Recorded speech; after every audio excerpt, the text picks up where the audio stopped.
શ્રીરામ પ્રસન્ન.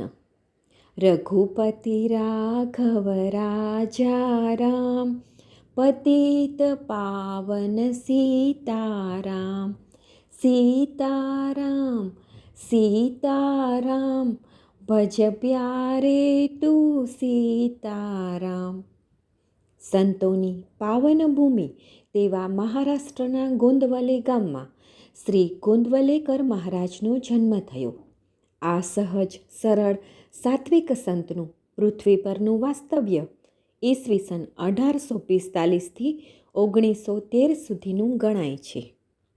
સજ્જનગઢના સમર્થ રામદાસ સ્વામીના પુનઃ અવતાર ગણાતા મહારાજના ગુરુ શ્રી તુકામાઈ હતા.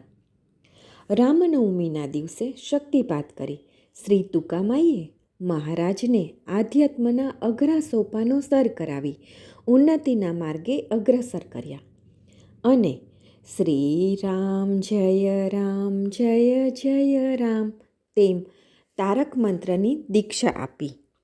શ્રી તુકામાઈએ મહારાજને બ્રહ્મચૈતન્ય તેમ નૂતન નામ આપ્યું.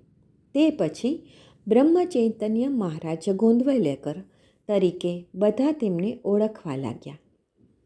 મુખે રામનું નામ, દેહે સંસારના કામ અને મન જોડવું રામ, એ જ આ નામયોગીનું સર્વને સૂચન છે.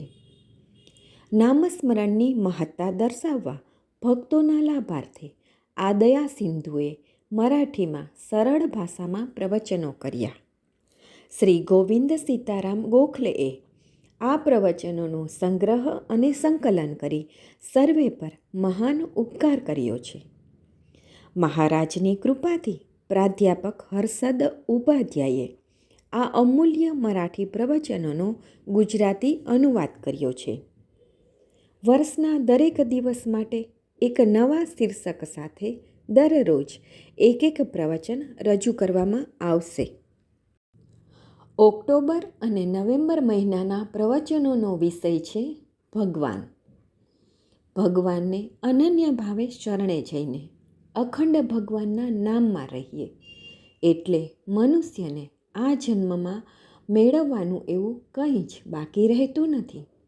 તેને આખું જગત બ્રહ્મમય ભગવંતમય દેખાવા લાગે છે.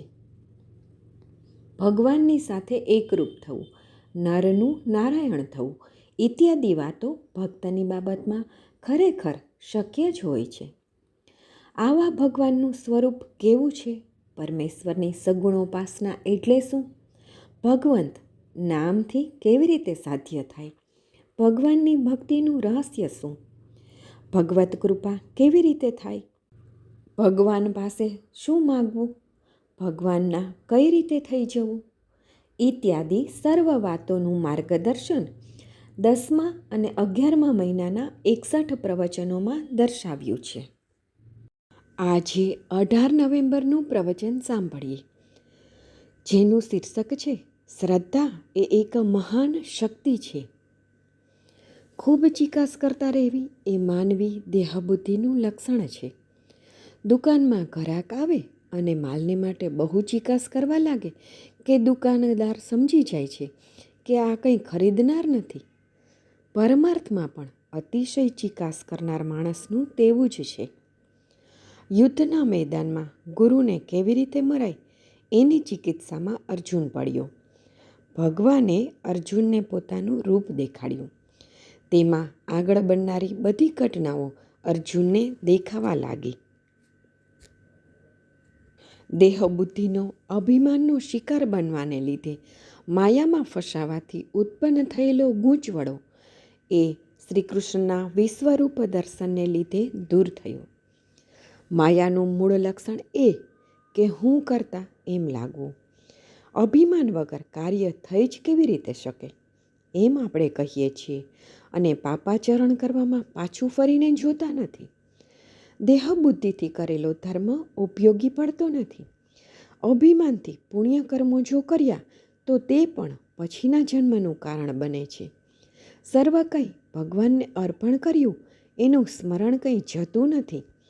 દુઃખમાં હોઈએ ત્યારે આપણે આપણું જીવન પ્રારબ્ધના, ગ્રહોના, સંચિત કર્મોના કે ભવિષ્યના હાથમાં છે એમ કહીએ છીએ, પણ એ ભગવાનના હાથમાં છે એ શ્રદ્ધા ઉડી જાય છે અને આપણને તેનું વિસ્મરણ થાય છે.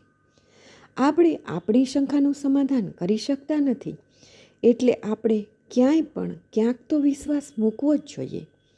આજ સુધી આપણે જીવતા રહ્યા છીએ એનું શું કારણ અપાય એમ છે? આપણે મર્યા નથી એટલું જ.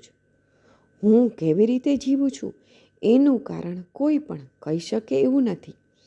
એટલે રાખનારા ભગવાન છે એવી શ્રદ્ધા રાખવી. આ સૃષ્ટિ ભગવાને ઉત્પન્ન કરી. સૃષ્ટિમાં ભગવાન સર્વ ઠેકાણે રહેલા છે. તે આનંદમય છે. આપણે તેમના અંશ છીએ.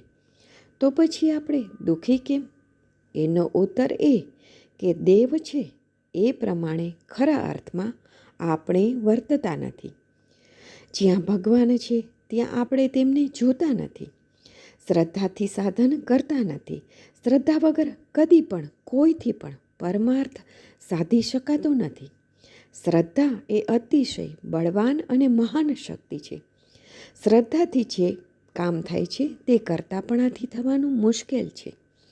વિદ્યા, બુદ્ધિ, કલા ઇત્યાદિ વસ્તુઓ છિદ્ર જેવી છે. તેમાંથી શ્રદ્ધા ઝરી જાય છે. વિદ્વાનોના મતો એકબીજા સાથે મળતા આવતા નથી અને એટલે આપણી શ્રદ્ધા ડગમગવા લાગે છે અને પછી આપણને વાંચન કર્યા સિવાય ચેન જ પડતું નથી. આપણા સ્વભાવમાં ભગવાનની શ્રદ્ધામાંથી ઉત્પન્ન થયેલું ધૈર્ય એટલે કે ધીરજ હોવી જોઈએ. આપણને આપણા પોતાના પર જેટલી નિષ્ઠા રાખી શકીએ તેટલી જો ભગવાન પર રાખીએ તો આપણું કામ થઈ જાય. નામમાં ભગવાન છે એ શ્રદ્ધા રાખીએ અને અખંડ ભગવાનના નામમાં રહેવાનો પ્રયત્ન કરીએ. એ જ પરમાર્થનો સહેલો માર્ગ છે. ભગવાન પર નિષ્ઠા રાખીએ, પ્રેમ રાખીએ. ભગવાન કષ્ટસાધ્ય નથી પણ સહજ સાધ્ય છે. અસ્તુ. જાનકી જીવન સ્મરણ જય જય રામ.